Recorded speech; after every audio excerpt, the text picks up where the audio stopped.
Seigneur notre Dieu, nous voici encore dans ta présence, avec nos cœurs pleins de ta crainte.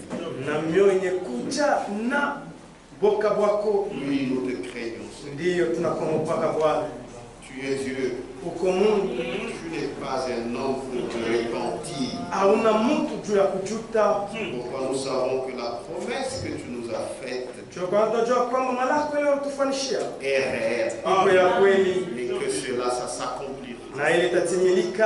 Et dans nos cœurs, nous sommes pleins de confiance parce que tu es avec nous. Tu nous rassures. Merci pour tes enfants. Moi, je sais que c'est toi-même qui carillonne au cœur de chacun pour que chacun vienne. C'est pourquoi tout celui qui est venu en ce lieu, aide-le d'une soirée là ici pour recevoir quelque chose de toi.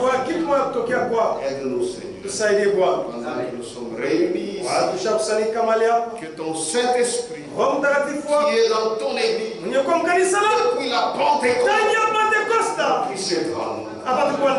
Merci, Seigneur. Nous croyons que tu vas le faire. Tu vas m'aider, moi qui parlerai, et que nous tous soyons transportés dans les lieux célestes en Jésus-Christ. Car tes paroles traduisent ton dessein éternel. Et nous le croyons. Et nous sommes à l'aise puisque nous sommes dans la maison du potier. C'est toi le grand potier qui nous donne la forme voulue par toi. Et à ta main, tu as le marteau. Et tu nous donnes ta forme. Aide tes enfants. Ceux-là qui ont des difficultés, fais-leur oublier toutes ces difficultés.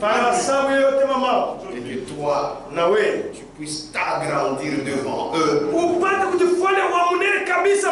Et qu'ils puissent te voir dans ta puissance de résurrection. Au nom de Jésus-Christ. Amen. Nous sommes dans notre écriture hier. Luc chapitre 12. Verset 13, verset 15.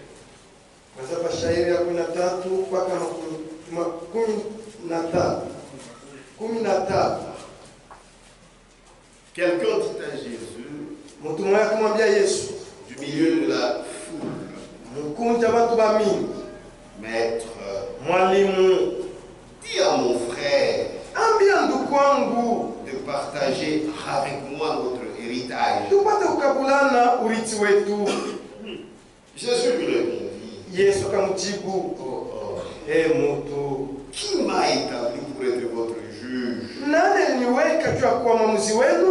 ou pour faire vos partages? Puis il leur dit, gardez-vous avec soin de toute avarice,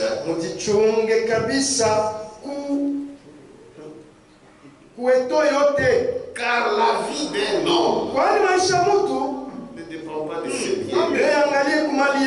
Fut-il dans l'abondance?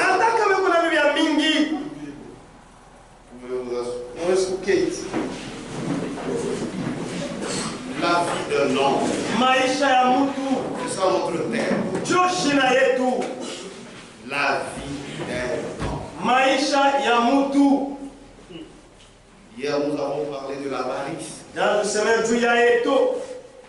Nous avons parlé aussi de l'égoïsme. Nous avons dit que ce sont deux choses différentes. Mais toutes ces deux choses, c'est pour les gens qui mènent la vie du péché. Celui qui est né de nouveau, qui a la vie de Jésus-Christ, il ne peut pas se faire souffrir lui-même. souffrir les autres. Il se met toujours à la place des autres. Comme ce que Jésus a dit, c'est que tu veux que l'on fasse de toi. Fais-le aussi pour les autres. Un homme normal voudra toujours du bien pour lui-même. Et comme toi tu veux du bien, Jésus veut aussi que tu te tournes vers l'autre. Puisque lui aussi est comme toi. Il a aussi besoin de ça. Tout celui qui vit, c'est la grâce du Seigneur. Bien-aimés frères, ne méprisez jamais cette vie ici. C'est une grâce. Pour se retrouver en vie, comme nous sommes assis ici, c'est parce que nous avons le souffle de Dieu. Si tu n'avais pas le souffle, tu ne serais pas ici. Ne méprisez jamais cette vie. Tous les jours, quand tu te réveilles, remercie Dieu pour ce souffle de vie. Il y a beaucoup qui ont voulu l'avoir, mais ça ne va pas. On doit dégager leur corps, parce que c'est devenu des trop.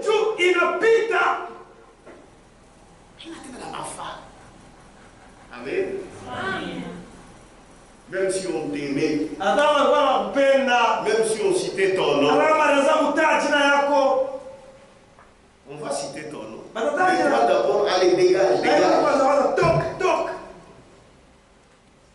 Si tu es encore en vie, c'est la grâce du Seigneur.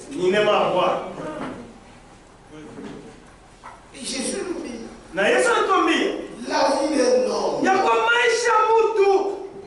ne dépend pas de ses biens. Même s'il est dans l'abondance. Et que lui-même, qu'il sache que sa vie dépend de Dieu. Qu'il ne se trompe pas pour dire que sa vie dépend de ses biens. Qu'il s'attache à Dieu. Car être en vie, c'est une grâce venant de Dieu. Et j'insiste, il faut le reconnaître. C'est pourquoi quand vous reconnaissez la grâce d'être en vie, et que tu te dis, ceci, ça vient de Dieu. Frère, tu vivras bien. Tu vivras bien. C'est pourquoi la Bible dit, celui qui réfléchit sur les choses, il a le bonheur. C'est quand seulement je me dis, depuis que j'ai été bébé, jusqu'à maintenant, combien de gens sont morts? Même avec qui on était. C'est là que je pensais qu'ils étaient plus forts que moi. Peut-être qu'ils ne tombaient même pas malades. Moi j'ai tombé malade tous les jours. Mais je suis là. Mais eux ne sont pas. Si ça dépendait de la force de leur corps, ils seraient encore là. Donc la vie d'un homme ne dépend pas de ce qu'il a, mais ça dépend de Dieu. Chaque jour, remercier Dieu pour cette grâce. Car c'est en étant en Dieu a créé. Pour celui qui est mort, il n'en jouit plus. Et cette vie, c'est une grâce. Parce que dans la plupart des temps, nous méprisons cette vie. Même pour croire, il faut d'abord vivre. C'est alors que tu entendras la parole. Et tu crois pour avoir la vie éternelle. Amen. Alors aujourd'hui, on va parler un peu de ce souffle de vie. Hier, on a parlé de l'avarice, différent de l'égoïsme. Aujourd'hui, on va un peu réfléchir, comme la Bible le dit, sur le souffle de vie, qui est un don de Dieu. Tout ce que tu fais là, même tes projets, parce que tu es en vie, et même tes projets que tu fais, les projets que tu fais même pour 2040, tu dis dans ton cœur, si Dieu veut, c'est-à-dire, s'il veut que je continue à vivre, je ferai ceci, je ferai cela. C'est la vérité. Le souffle de vie. L'homme a été créé d'abord en tant qu'esprit. Nous savons bien cela. Genèse chapitre 1. On parle d'abord de ce souffle de vie. Genèse chapitre 1. Verset 26. Puis Dieu dit, faisons l'homme à notre image, selon notre ressemblance. Il parlait à qui? Il parlait à qui? Il parlait aux anges. D'abord, il avait créé les cieux. Il a créé la terre. Il avait déjà créé les anges. Et les anges ne sont pas dans un corps de chair.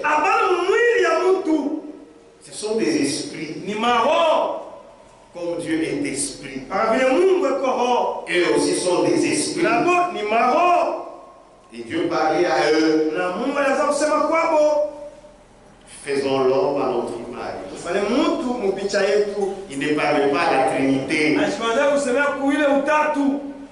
Comme le théologien demande. Dieu disait faisons. C'est-à-dire avec Dieu le Père, le Fils et le Saint-Esprit. Il s'adressait aux anges.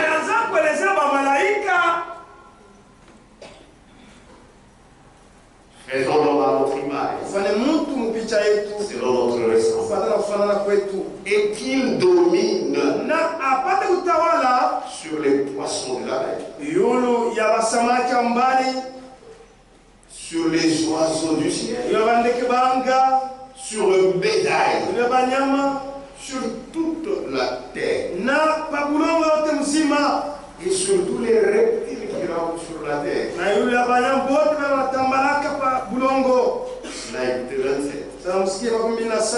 Dieu créa l'homme à son image. Il le créa à l'image de Dieu. Il créa l'homme et la femme. C'est-à-dire l'homme qui avait été fait premièrement, c'était un homme esprit. Et en lui, il y avait l'homme et la femme.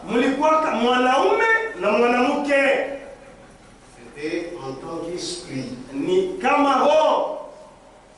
Et c'est à cet homme-là que Dieu dit,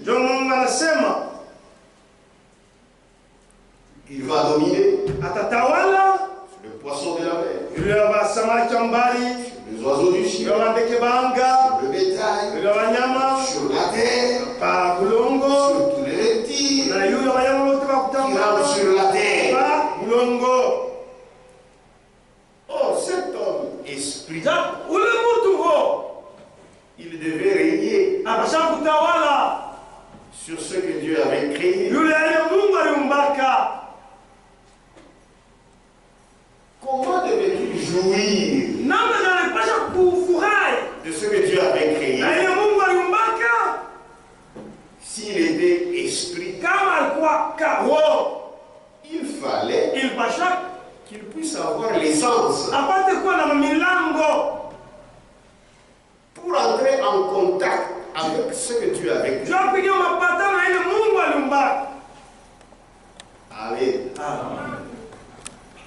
Les reptiles qui étaient là, Bale banyama wa kutambala wenye walikuwa kule, les arbres qui étaient là, mamiti ilikuwa kule, les bons fruits qui ile étaient là. matunda ya mzuri ilikuwa kule. Comment devait-il jouir de ça Namna alipasha kufurahi nayo dans l'état esprit?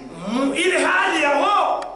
Il fallait Ilipasha qu'il puisse être dans un corps apate kuwa mwili pour qu'il jouisse ili apate kufurahi de ce que Dieu a fait. na ile Mungu alifanya. Ce que Dieu a fait, Ile Mungu alifanya c'est pour que l'homme en jouisse si tu mtu apate kufurahi nayo en étant akiwa sur cette terre. pa hii dunia. Amen. Parce que Dieu veut Tu Mungu anapenda que l'homme soit heureux. mtu apate kuwa wa heri. Pas que l'homme soit toujours comme Ah, ça. Mungu Non. mzuri wa ulimwengu. Ça, ce n'est pas le projet de Dieu. Ile aina mambo ya Mungu. Amen. 28. Makumi mbili na munane. En étant esprit, Akiwa roho, Dieu les bénit Mungu akawabariki et Dieu leur dit, na Mungu akamwambia soyez féconds. mkweli wa kusala. On se marie, frère. Oui, on peut. Nous y chaque et ainsi de suite. Muzidi. Dieu les bénit Mungu et akawabariki. Dieu leur dit, Akamwambia soyez féconds, vous allez msalane multiplier. mkwe wa mingi. Visitez chez frère. Remplissez la terre Jaza dunia et l'assujettissez na mpate kuitawala et dominez na mtawale sur les poissons yule ya de wasamaki la mer, ambali sur les oiseaux du ciel abeke banga et sur tout animal qui se meut sur la terre. na yule nyama wote wanatambala pa bulongo. Amen. Mais comment devait-il le faire? Namna gani yapasha kuifanya? Il fallait qu'il soit dans ce corps Ipasha apate kwa mwili pour jouir du plaisir de toucher un oiseau. ya kufurahi mkugusa kondeke. C'était beau, Ilikuwa mzuri, c'était fantastique. ilikuwa mzuri kabisa. Mais il fallait Na que ipasha l'homme ya kwamba mtu puisse en jouir. apate kufurahi naye. C'est pour cela que Dieu avait fait ça. Ndio kwa maana Mungu alifanyaka ile. Vers l'œuf. Makumi mbili na kenda. Et Dieu dit, Na Mungu akasema, voici je vous donne toute herbe sasa nipatia mayani yote portant de la semence iko na beba mbeko et qui est à la surface de toute la terre. na iliyekuwa kwa mlongo wote mzima Et tout arbre ayant en lui du fruit, na mtu yote ilikuwa na ndani ya l'arbre matunda. est portant de la semence, Mti na ya kubeba mbeko ce sera votre nourriture. ndio itakuwa chakula yenu. Comment devait-il manger? Namna gani kwa chakula En étant esprit. akiwa roho. Et à tout animal de la terre, Wanyama wote kwa dunia à tout oiseau du ciel, na kwa ndege wote wa à anga, tous ceux qui se meuvent sur la terre, wale yote wanatambala pa bulongo ayant en soi un souffle de vie, na ikiwa na ndani yao pumzi ya uzima je donne na palete toute herbe mayani yote verte pour nourriture. ya mbichi kama chakula. Et cela fut ainsi. Na ile ndio ilikuwa. Et Enfin, la Bible dit, Dieu vit. Tout ce qu'il avait fait. Et voici, cela a été très bon. Amen. Ainsi il y eut un soir et le matin. Ce fut le 6e jour. Mais là, comment l'homme pouvait-il jouir de ça? Car il était en esprit. Car il était. Amen. C'est ainsi que Dieu qui est sage, il devait prendre cet homme esprit. Il lui fit un corps. Et il le met dans un corps tiré de la poussière de la terre. Pour qu'il puisse entrer dans cette vie. Pour qu'il jouisse de ce qui est dans cette vie. Genèse, chapitre 2, verset 7. L'Éternel Dieu forma l'homme de la poussière de la terre. Cet homme esprit, il devait être maintenant mis dans un corps venant de la poussière de la terre. Amen. C'est-à-dire, l'homme lui-même, c'est celui qui est à l'intérieur. C'est celui qui a été mis dans ce corps.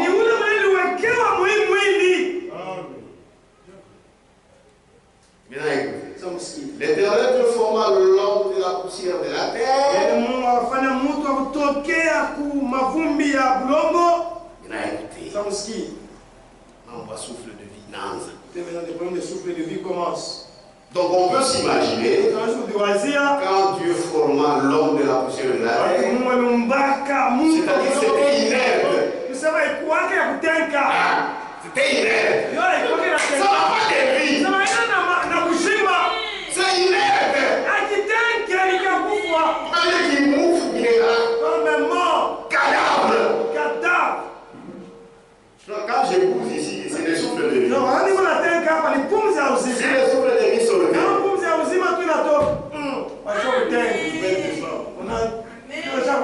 Si tu veux pas d'abord, le souffle de vie est parti. Même toi là tu es assis là. Même l'attention que tu portes à ce que je dis. C'est le souffle de vie. Même t'asseoir bien sur cette chaise. Même un peu dormir que tu dors. C'est le souffle de vie.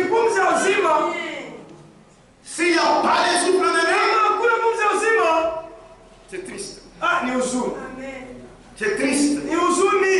Tu n'es pas différent de la régime que les enfants fabriquent.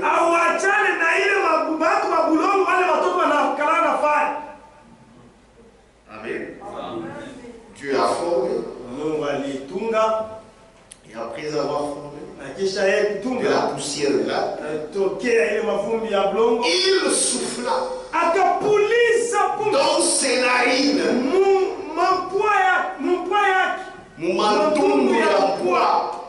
Il souffla dans ses narines un souffle de vie.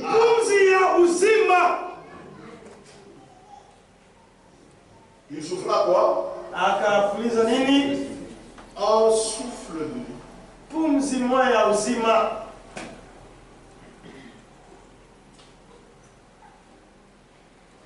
Donc, c'est quelque chose qu'on a formé. De la poussière. Ça n'avait pas de vie. Mais Dieu voulait que ça puisse avoir la vie. C'est ainsi que Dieu, il souffla dans le scénario un souffle de vie. J'aime ça. Et l'homme devint un être vivant. C'est-à-dire, de ce côté de la terre, il pouvait apparaître, vivre et entrer en contact avec ce que Dieu avait créé. C'est qu'on lui disait quand il était esprit, tu domineras sur les poissons de la mer. Mais là-bas, il est dans un corps qui est de la poussière, qui a le souffle de vie. Il pouvait jouir de ce que Dieu avait créé. Et souvenez-vous, le péché n'était pas encore entré. Donc il pouvait jouir parfaitement de ce que Dieu avait créé. Sans souffrance. C'est ce qu'on appelle en français. C'était une félicité. À Dieu lui expliquer. C'était très beau. Nous qui connaissons le péché, cet état-là, nous ne connaissons pas. Mais on connaîtra. Amen. Amen. C'était un état parfait. Et l'homme pouvait jouir de ça. Et l'homme devait être vivant. Sans ces souffles de vie, tu n'es pas un être vivant. Tu n'es pas compté parmi les vivants. Ainsi l'homme pouvait maintenant jouir de ce que Dieu avait créé. Il pouvait vivre heureux. Comme je l'ai dit, le péché n'était pas encore entré. Mais quand le péché est entré, la vie a été d'abord écourtée.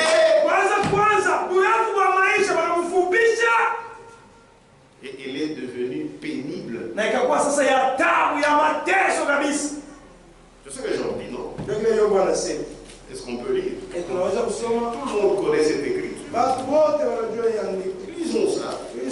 C'est dans Job. Job 14. L'homme né de la femme, sa vie est courte, sans cesse agité,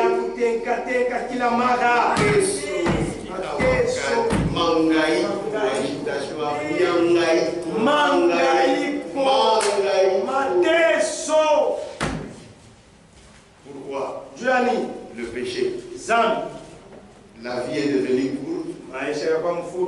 C'est sans cesse agité. Cet homme-là, il naît. Il est coupé. Comme une fleur. Il fuit. Et disparaît comme une ombre. Vous allez regarder les documentaires des gens importants sur cette terre. Ils ont été dans leur fleur de jeunesse. Quand tu regardes, c'est fantastique. C'est vrai. La Bible a raison. Ça passe. Jusqu'à tel point, si Dieu lui fait un peu de grâce, il vieillit et vous regardez Anacho. Il est fatigué. Même si je t'aime bien que l'on a Anacho. Mais comment est-il fatigué? L'homme né de la femme. Sa vie est courte. maisha yake kwa mfupi, sans cesse agiter. na ya mateso sana. Même s'il dormait quelque part, là où on faisait tout, qu'il n'y ait même pas un seul microbe. Tout ça n'a choqué nini. Il est fatigué de quoi? Même si tu peux être dans une couveuse,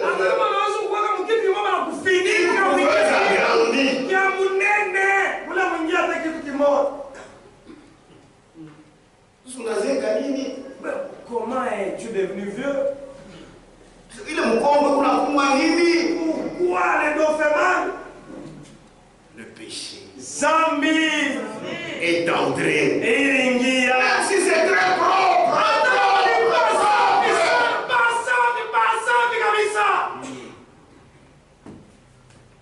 Regardez la période de Corona. Regardez pendant la période de Corona. C'est propre. Ça va dire. Comment il meurt? Dieu est grand. Oui. Donc, Mungu est comme Kuba. Donc, quand tu réfléchis sur les choses, même la folie va fuir. Amen.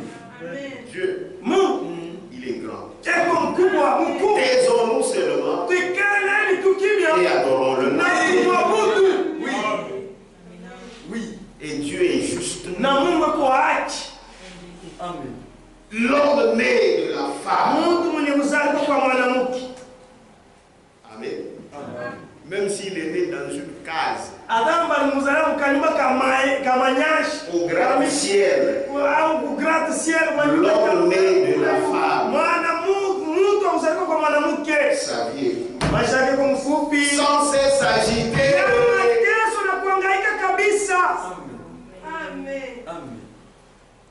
Toi, tu as une bonne vie. D'où vient la maladie? Pourquoi tu souffres? Peut-être celui qui est dans une case, il vit mieux que toi.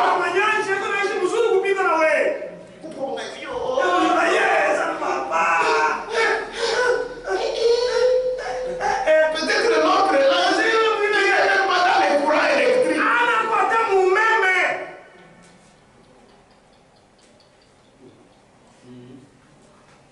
La bénédiction, Baraka ça vient de Dieu. inatokea kwa Mungu. Que vous puissiez être capable de jouir Ya kufurahi de cette vie. na hii maisha Ça aussi, inayo c'est la grâce venant de Dieu. neema kutokea kwa Mungu. Amen. L'homme né de la femme, Mtu mwenye kuzaliwa kwa mwanamke, sa vie est courte, maisha yake kwa mfupi, sans cesse agité. na ya mateso na kuhangaika kabisa. Il est né, Azakaka il est coupé na amekatwa comme une fleur. sawa. Nous tous qui sommes ici, Chebo vene kwa comment ça, tunakawa, si seulement qu'on veut dire qu'on a fait beaucoup de temps, nous tous nous mourrons. comment vous tunakawa? Si on tardait seulement. Même si vous ne mourrez pas avant là, tu mourras étant vieux.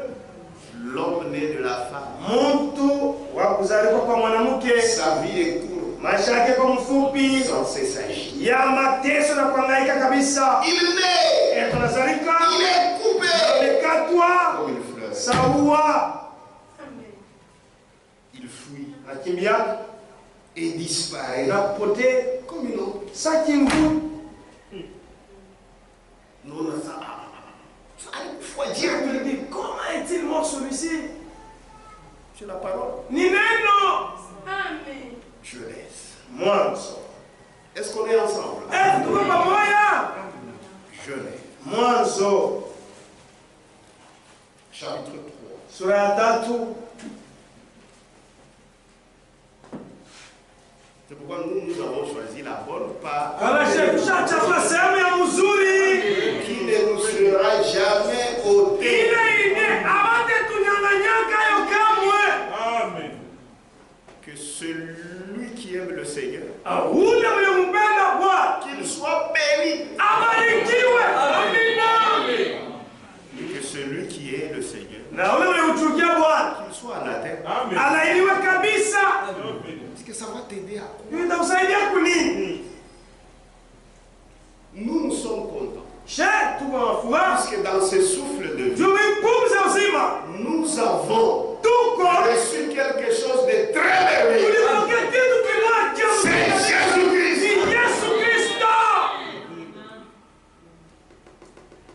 Amen. Amen. Genèse 3, 7. Quand Dieu donnait maintenant la sentence, il dit à la femme, j'augmenterai la souffrance de tes grossesses. Mamie Bayako, frère, grossesse. Tu enfanteras avec douleur. Mateso. Souffrance.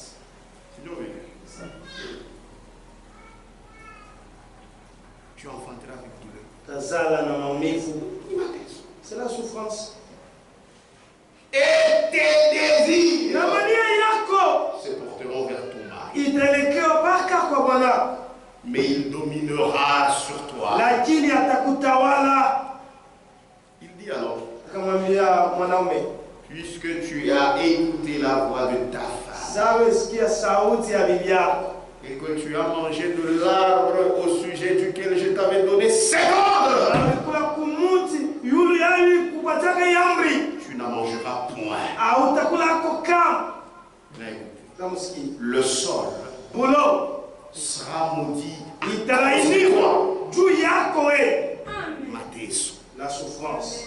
C'est à force de peine que tu en tireras ta nourriture. Tous les jours de ta vie.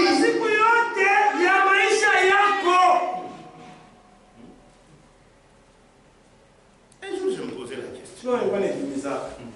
J'ai dit, les choses que nous mangeons, il faut faire ça. Il n'a pas chaque coup d'ess. Mais il dit maman, il germe sans difficulté, avec beaucoup de vertu. Si ça pourrait être le contraire, bien ça. Mais c'est que nous devons manger. Il faut ça. Ça y est, on arrive à bitoquer. Vous cultivez et ça ne produit pas.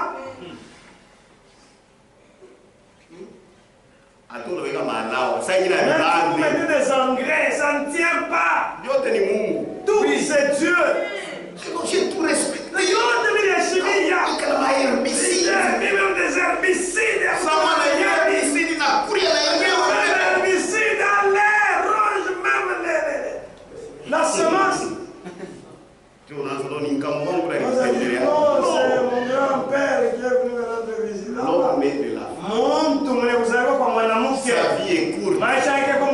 Ils sont agités. C'est pourquoi sur cette terre, je vous conseille, n'enviez personne.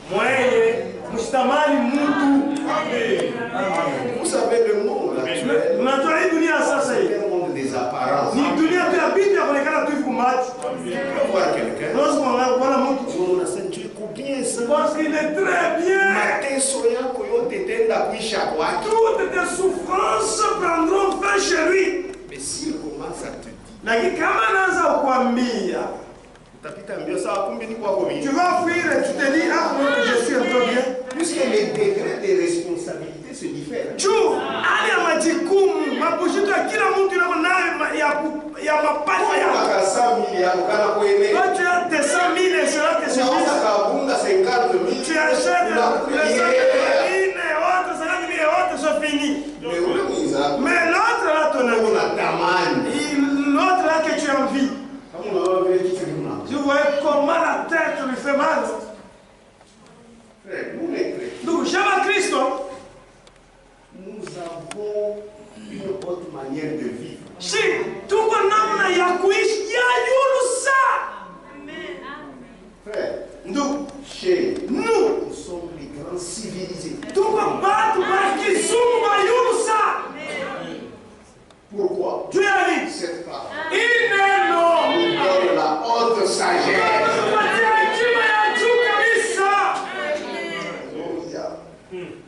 Celui qui peut terminer nos problèmes, c'est Jésus. Nous tous, nous avons des fardeaux. Nous avons besoin que Jésus nous décharge. Comment tu peux te fâcher contre ton frère? Même si tu veux, tu vas aider le monde entier.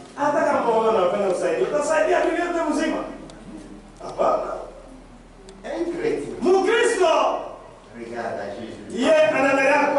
Et quand tu fais ça, le grand Jéhovah, il ne t'abandonnera jamais. Oui, frère. C'est la vérité. Il te produira des épines. Et des ronces. Alors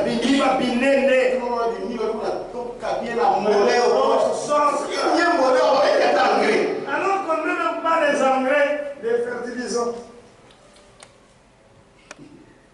Oui, les affaires de Dieu sont véritables. Et tu mangeras de l'herbe des champs. C'est à la sueur de ton visage que tu mangeras du pain jusqu'à ce que tu retournes dans la terre d'où tu as été pris, car tu es poussière et tu retourneras dans la poussière. Amen. C'est pourquoi Quand nous sommes dans ce corps, nous sommes tombés dans le péché en vivant. Nous croyons le Seigneur. Il y a de l'espérance. Nous ressusciterons. Le corps corruptible revêtira l'incorruptibilité. Que Dieu vous bénisse. C'est pourquoi Jésus a dit, celui qui vit et croit en moi ne mourra jamais. Amen. Et il dit, crois-tu cela? Amen. Amen. C'est la vérité. Donc il n'y a plus de bonheur car l'homme avait péché. Amen. Mais nous comprenons. Grâce soit rendue à Dieu. Nous pouvons retrouver le bonheur même dans cette vie en Jésus. Voilà pourquoi la parole qui exprime la pensée d'éternité de Dieu. Dieu a un bon projet pour nous. Pas de projet de malheur. Le projet de bonheur. Oui, frère. Celui qui est en Jésus, il est dans la paix. Il est dans le bonheur. Amen. Ecclésiaste. Merci Seigneur. Accentez-vous. Amen. Ecclésiaste 8. Verset 13. Shairi ya 13. Mais lakini le bonheur n'est pas pour le méchant. Mais le bonheur n'est pas pour le méchant. Et il ne prolongera point ses jours. Pas plus que l'ombre. Parce qu'il n'a pas de la crainte devant Dieu.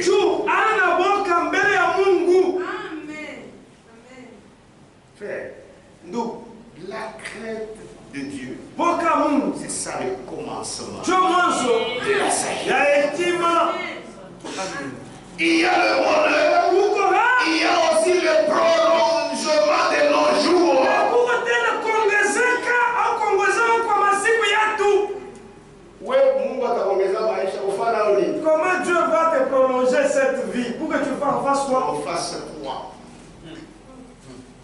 Pourquoi tu en fasses? Tu fais l'ami. Pourquoi tu continues à faire du mal aux gens? Tu veux aller goûter dans votre bibaye? Amen. Amen. C'est pourquoi dans la vie, Dans le maïcha, même devant les hommes, il faut être utile. il n'a pas chaque fois ma femme. Je suis chez toi. Ni au quoi? Tu dois être utile. Il n'a pas chaque fois ma femme. Je n'attends pas que tu m'envoies. Moi-même, je sais que là, il faut ça. Mais ça, tu m'as dit tout, mais il n'a pas changé. Je suis arrivé. Mais tu ne me chasseras pas. Jamais. Car moi, même à ton voiture. même si vous êtes égoïste, voilà que celui-ci apprend. Mais si je suis inutile, Ça, c'est comme je n'ai pas ma femme. oui, à 12 heures. Même jusqu'à 12 heures, tu ne fais que dormir. Commence à te réveiller. Être tout ou quoi ma femme? Tu n'es pas utile. Ah, on a ma femme. Même si on a comme oui, pam pam pam. Même si je suis un homme, je me lève le matin, je peux me marier, je vais craquer dans le nez. Et voilà, je me réveille. Et tu connais. Non, nous n'avons pas le sport. Frère, est-ce que tu vas me chasser? Je me chasserai. Je suis utile. Nico, ma femme. Même dans la maison du Seigneur. Ah, nous va voir. Frère, Nous. oui, C'est Dieu. Reconnaissez pour que tu me sers. jamais. Je dois être utile. C'est la vérité. Ni quoi ni. Et Dieu me voit. Et ce petit, il est ici. Allez, je lui ajoute encore. Ma scandale, pas Les scandales lui croisent toujours toi. Est-ce que Dieu va t'ajouter? Allez, rentre à la maison. Rentre à la maison. C'est 45. Même 46. 46. Bon, touchez-moi. Bon, tenons-nous debout. On va continuer. Vous avez aimé. Adorons le Seigneur. Tout le monde, Est-ce que vous l'aimez? Et s'il vous plaît.